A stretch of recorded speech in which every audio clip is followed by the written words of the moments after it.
वास्ता ये पानी कबूल कर लें। आपने इतना सुना प्याला लिया, लेकर के उठी हैं। सबसे पहले आप उस खेमे में आई हैं जिसमें सैयदा ज़ैनब को, सैयदा सकीना को छोड़ के गई थी। जब खेमे में आई, सकीना का पता न चला, कहीं पर पता नहीं। अल्लाह अकबर, जहाँ सकीना लेटी है वहाँ सकीना नहीं है। अब परेशान है ज़ैनब, सकीना कहाँ चली गई है, तलाश कर रही है, कहीं पता न चला।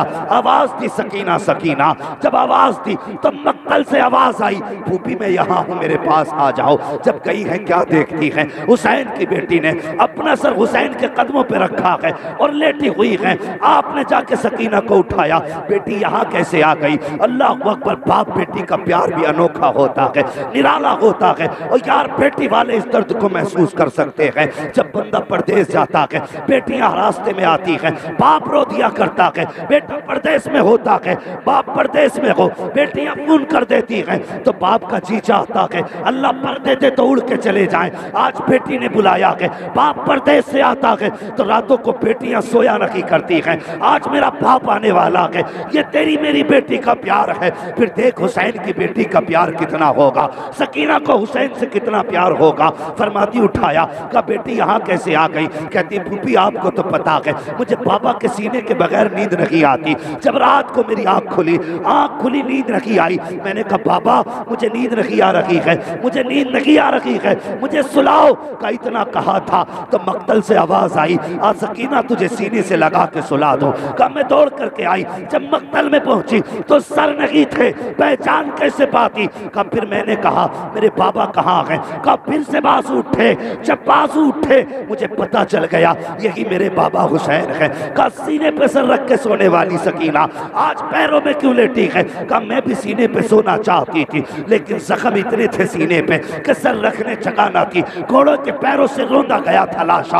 अल्लाह अकबर, हड्डियां टूट चुकी थी सीने की। का बस पैर सलामत दिखे, मैं पैरों पे सर रख के लेट गई। आप उठा के लाई, फरमाया लो सकीना ये पानी पी लीजिए। अब अली के घर की तरबियत आप देखिए, हजरत ज़ैनब कह रही है लो सकीना पानी पी लीजिए। गौर करें 3 दिन 4 रातों की प्यास है सकीना की, इतनी की प्यास है सैयदा ज़ैनब की। जिस वक्त आपने कहा था लो बेटी पानी पी लीजिए, हजरत सकीना ने फूफी का चेहरा देखा, कहने लगी फूफी पहले आप पीजिए पानी। हजरत सकीना ने इतना कहा, हजरत ज़ैनब कहती है बेटी हमारे नाना ने फरमाया कोई भी चीज घर में लाया करो पहले बच्चों को दिया करो, उसके बाद बड़ों में तकसीम किया करो। ए सकीना हमारे दरमियान सबसे छोटी तुम हो, इसलिए ये पानी पहले तुम पी लीजिए। आपने वो प्याला हाथ में लिया है, लेने के बाद कहती है फूफी क्या ये सच है पहले छोटों का हक होता है। कहा ये हक है। ये सुन के हजरत सकीना पानी का प्याला लेकर के उधर लौटी है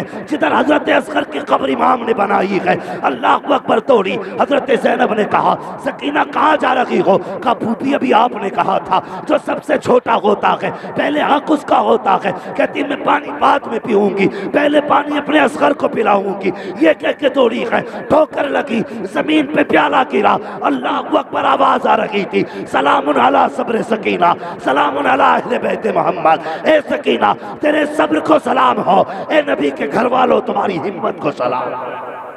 नारे तकबीर, नारे रिसालत, जिक्र इमाम हुसैन, नारे तकबीर। ये करबला है, इसे करबला कहते हैं। अल्लाह अकबर। करबला शरीफ की ये शाम तो जैसे तैसे कट गई, कैसे कटी कौन सोच सकता है, सोच भी नहीं सकता। अगर परिवार का बंदा एक चला जाए और 10 मर्द मौजूद हो परिवार में तो उसकी जुदाई की पहली शाम भी मुश्किल कटती है। और जिसका पूरा चमन ही करबला में उजड़ गया उनकी शाम कैसे गुजरी होगी, कैसे गुजरी होगी उनकी शाम जिनका खानदान करबला में लुट गया। खुदा की कसम सोच भी नहीं सकते। 3 दिन तक ये लोग करबला में रहे, 13 मुहर्रम तक करबला शरीफ में। 13 मुहर्रम को एक यजीदी आया, बल्कि अम्र इब्न साद ही आया था। इमाम ज़ैनुल आबिदीन से कहने लगा तैयारी कर लो, तैयारी कर लो, सफर करना। इमाम ज़ैनुल आबिदीन कहने लगे परदेसियों की कोई तैयारी नहीं, जब लेके चलना हो बस बता देना। मगर परदेसियों के साथ जो जुल्म हुए, कसम खुदा की तारीख में सबसे पहले अगर किसी के लिए बेड़ी बनाई गई है तो इमाम ज़ैनुल आबिदीन के लिए बनाई गई थी। बेड़ियां, हथकड़ी और गले का तोक, इतना भारी तोक था जब आपके गले में डाला गया तो उसके वजन से आप ऐसे चल रहे थे जैसे बंदा नमाज में रुकू करता। ये करबला है। जानते हो 13 मुहर्रम 72 नेज़ों पे 72 सर चढ़ाए, 72 नेज़ों पे। ये जो गले की नाली होती है इसके बीच में नेज़े डाल करके सर उठाए गए, नेज़े उठाए, नेज़ों में डाल के सर उठाए गए। 72 नेज़ों पे 72 सर और 26 बच्चे, 64 औरतें, एक तन्हा ज़ैनुल आबिदीन। ये था कैदियों का काफिला। 72 नेज़ों पे 72 सर, 26 बच्चे, 64 औरतें, एक ज़ैनुल आबिदीन। और जानते हो हाथ इतनी मजबूती से रस्सियों से बांधे गए थे कि खून छलकने लगा था। अली की बेटियों के साथ ये सुलूक, और यार जिनके एक इशारे से हमारे पैरों की जंजीरें कयामत में तोड़ी जाएंगी, आज उन्हीं के हाथ जंजीरों से बांधे गए, आज उन्हीं को कैदी बनाया गया।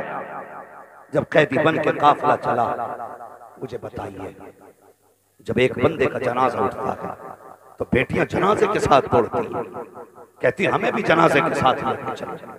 माए बेटे के जनाजे के साथ दौड़ जाती हैं। मगर कैसे मजलूम है करबला वाले, कैसे साबिर है करबला वाले। हजरत ज़ैनब को देखो, बाप भाई का सर नेज़े पे है, बेटों के सर नेज़े पे है, भतीजों के सर नेज़े पे है, लेकिन कसम खुदा की ज़बान पे कोई नाशुक्री का जुमला नहीं। सबसे आगे वो नेज़ा था जिस पे इमाम का सर था, सबसे पीछे वो सर था जिस पे अली असगर, वो नेज़ा था जिस पे अली असगर का सर था। कैदियों में सबसे आगे सैयदा ज़ैनब की सवारी, सबसे पीछे हज़रत सकीना की सवारी। ये काफिला चला, चलते चलते जब एक चौक से गुजरने लगा, चौराहे से, यजीद के कहने पर ये हुक्म दिया था यजीद ने कि काफिले के आगे ढोल वाले लोग रखे जाएं, ढोल बजा करके वो ये लोगों को बताएं कि हमने बागियों को कत्ल कर दिया और यजीद के खिलाफ बगावत करने का अंजाम क्या होता है ये लोगों को पता चलना चाहिए, इसलिए गलों में ढोल डाले गए थे। आज दर्द होता है साहिब, तकलीफ होती है जब हुसैन के नारे लगाने वाले अपने घरों में ढोल बजाते हैं। आज दुख होता है, मुझे बता जिनकी शादियों पे ढोल नहीं बजे उनकी शहादतों पे ढोल बजाने का हक किसने दिया? सोचो तो सही, जिनकी खुशियों में ढोल नहीं उनकी शहादतों पे ढोल। अरे कौन सा मुंह दिखाएंगे हम हुसैन को, कौन सा मुंह दिखाएंगे सैयदा फातिमा को? और कुछ तैयारी कर, आखिरत की मरना है, ढोल बजा के भी मरना है, कुरान पढ़ के भी मरना है। गले में ढोल, नए कपड़े ढोल वालों के, मेरे जैसा सिस्टम। तो एक चौराहे पे ना एक नाबीना भिखारी खड़ा था, उसके साथ छोटा बच्चा था। उसने कहा सुनो, ये जो ढोल बज रहे हैं, बच्चे से कहने लगा लगता है कोई बारात का, अगर दूल्हा मेरे पास से गुजरे तो इशारा करना। कहा क्योंकि जब दूल्हा मेरे पास आएगा ना तो मैं तभी भीख मांगूंगा, इसलिए कि अगर दूल्हा से मांगा जाए तो दूल्हा के चाहने वाले उसके सर से उतार के बहुत देते हैं। कहा अच्छा। तो वो दोनों बाप बेटे चौराहे पे खड़े हुए, ढोल की आवाज दूर से आ रही थी। जैसे ढोल करीब आए ना, बच्चा कहने लगा वाह लगता है बारात करीब आ गई। जैसी मोड़ मोड़े, पहले ढोल वाले, बच्चा देख के खुश था, लेकिन जैसे ढोल वाले खत्म हुए और जब नेज़ों पे सर दिखाई दिए, बच्चे के होश हो गए। फिर तो ज़बान तालू से लग गई। मगर जानते हो, उसने 72 नेज़ों पे 72 सर देखे।